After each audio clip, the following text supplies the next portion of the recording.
સિયોર ગોપીનાથજી વિદ્યા સંકુલ ખાતે નંદોત્સવની ઉજવણી કરવામાં આવી।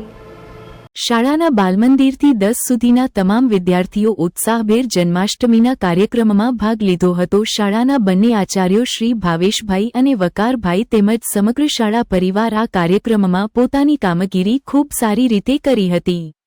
બાલમંદિર તેમજ ધોરણ પહેલી 5માંથી ઘણા વિદ્યાર્થીઓએ રાધા કૃષ્ણ, વાસુદેવ તેમજ ગોવાળોની વેશભૂષામાં બાળકો નજરે ચડ્યા હતા।